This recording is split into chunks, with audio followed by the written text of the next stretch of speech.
Welcome to Migoyugo. I'm the Nightfly, and this is the game of the day. Today, I will be playing against the world's greatest Migoyugo player, LessThanPi. Let's see if I can beat him. I should let you know something about LessThanPi. It's a very interesting piece of information. LessThanPi, as far as I'm concerned, is the best Migoyugo player going. And I say that because I've played LessThanPi numerous times, and I have lost to LessThanPi numerous times. That's not to say I've never beaten LessThanPi, but that is to say that he's a tough cookie. So as you can see, the clock is ticking. You've got 10 minutes, and if you run out of time and you aren't able to finish your game in 10 minutes, you automatically lose. If your opponent gets an I-go, you automatically lose. If you can't get an I-go and it goes to a we-go, all the board is filled up, there's no more legal moves, then whoever has the most you-goes will win the game. Now, right now, you can see the you-go count is 0 and 0. But as we play and we create you-goes, that is going to change. And I know that LessThanPi has an opening strategy. LessThanPi has decided this is the best way to play an opening. And I have some idea of how LessThanPi likes to play, or the openings that LessThanPi prefers. I have an idea. But once the game opens up and once we start really getting into the game, I'll say this.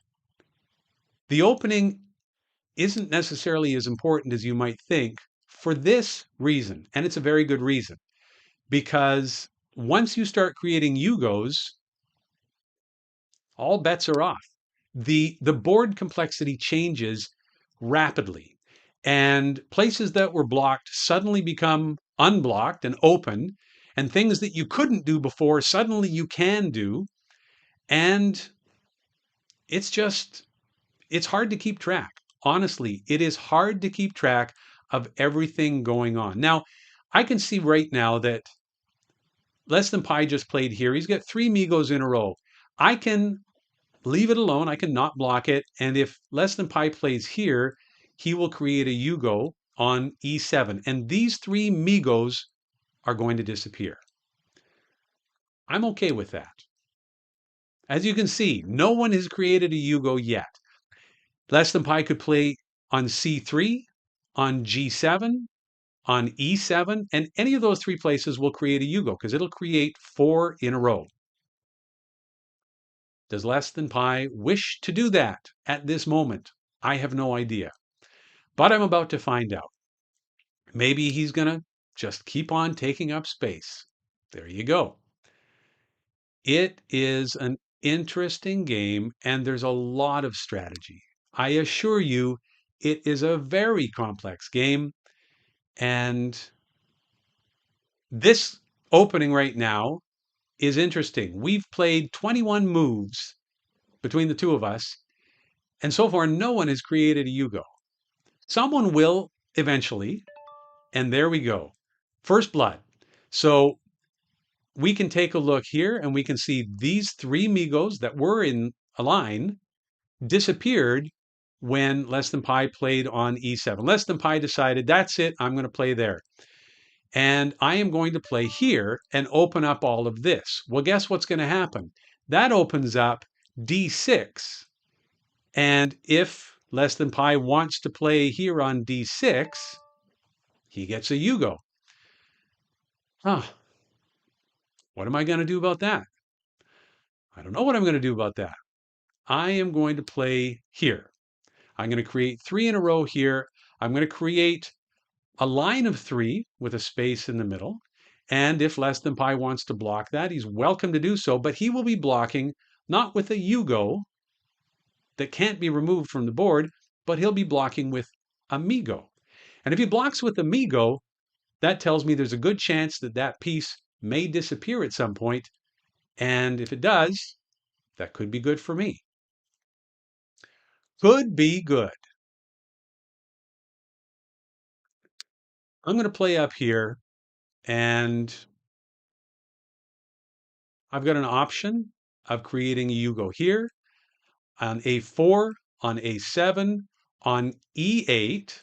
I can play any of those spaces and create a Yugo. You know what? I'm going to take this spot and I'm going to play a Yugo here. But before I do, let's take stock of what's going on. If I create a Yugo, these three Migos disappear, including C6. Well, what's going to happen then? He's going to have a space open to create a Yugo. But I think I'm okay.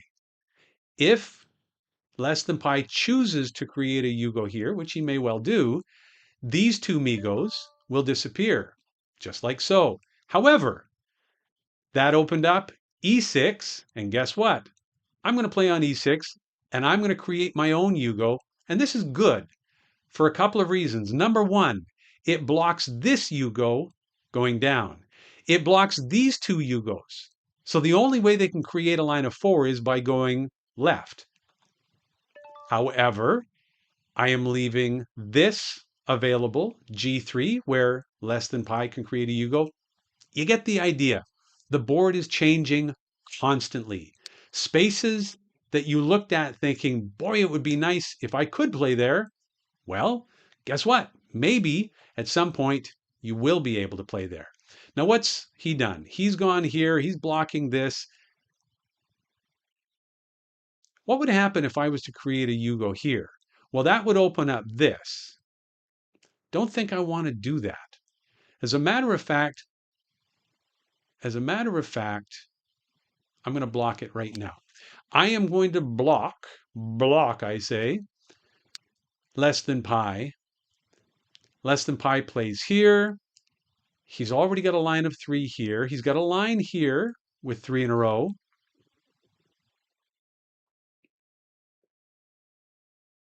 He creates a Yugo.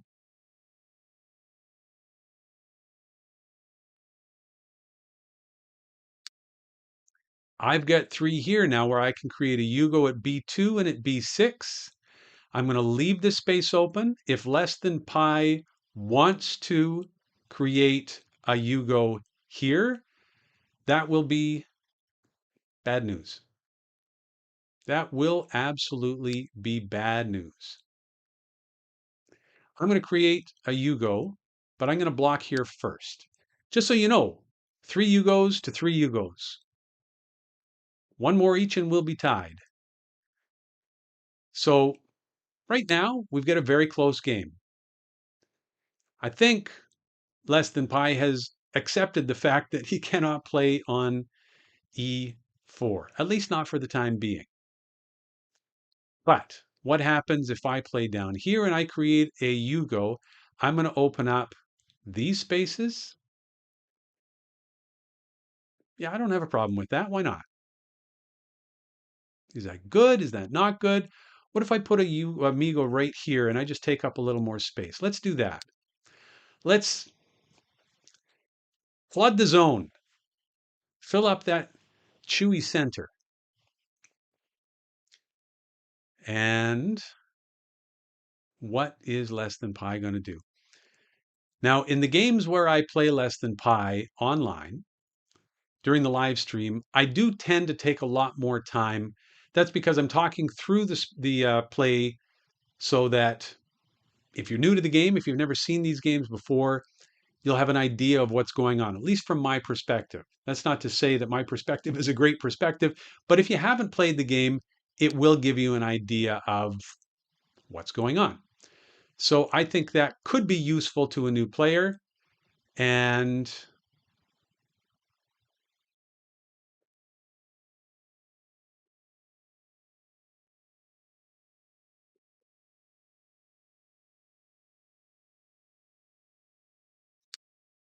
I'm going to play on G4. I've got a line of three. That gives me an option of playing up here and creating another Yugo, or even playing down here and creating a Yugo. Yugos on the edge of the board aren't really as valuable as Yugos toward the center. because it's harder to build off of them. You can really only go one or two ways, as opposed to a Yugo in the center where you can go diagonally in either direction, horizontally or vertically.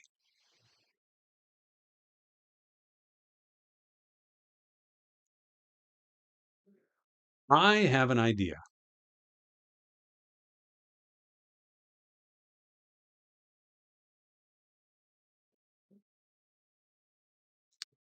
I have an idea. I can't tell you what it is because if I say it and Less Than Pi hears it, he might he might change his strategy. But for the time being, I'll just say I have an idea. Now, he's just played on D2, and I can tell you right now that is not a great move for one reason. I'm not saying it's a bad move, but I'm just letting you know that it prevents black, it prevents Less Than Pi from playing a line of four to create a Yugo here on the second rank, because if he plays a move on C2, he can't play on E2 and vice versa, because that would create a line of five. So it's not a great move, but that doesn't mean it's a bad move. And you know what? I don't know if this is a good move. I don't know. What if I go here and just create a Yugo? Let's do that. I'm just going to open things up. I'm just going to open things up. And I get the feeling that if I do create a Yugo here, that Less Than Pi is going to take C3. I've I've done it again. I'm running out of time, so I'm going to have to hurry up and not run out of time. But I'm up now. 4 Yugos to 3. Now, if Less Than Pi plays here on C3, Less Than Pi will have another Yugo. These will disappear, and we have a we have a whole new ball game. The whole board is just opened up, which he's done. So what do I want to do with that? I think I want to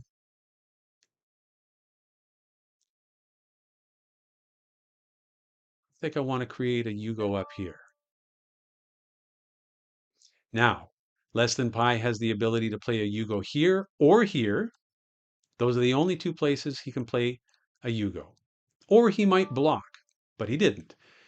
And he created a Yugo. These Migos disappeared. And take a look. Suddenly the board is not wide open, but it's a lot more open than it was before. But this is good for me because now I get another central Yugo. However, if I create a Yugo here, it opens up this. He's going to have, that's not really good for me. That's not really good for me. I don't know if there is anything really good for me. But we both got 5 Yugos.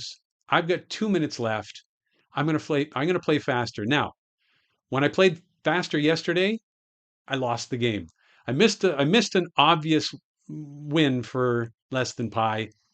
Wasn't really good. Was not good at all. But that's what happens sometimes.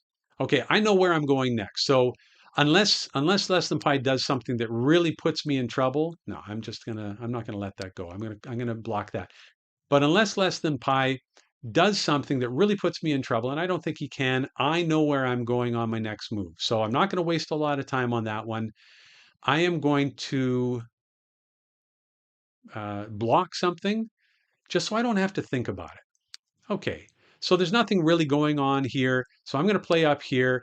I'm going to go to F8 and block these two Yugos. Now, it's not like he could have created a I go along here, but if this opens up, like I'm about to open it, then I didn't want him to have this. So he's got 3 Yugos in a row. I've just got to be very careful. And I've got a block here, and I cannot remove that.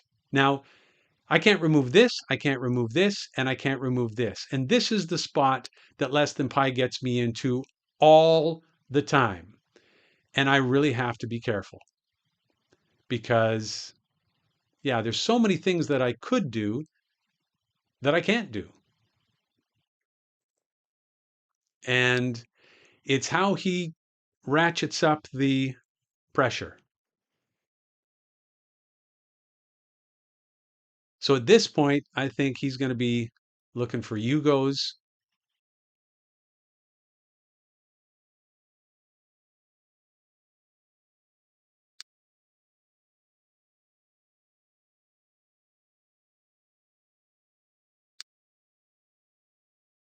I think he's going to be looking for Yugos. Or just blocking things up because we're running out of time. We'll see.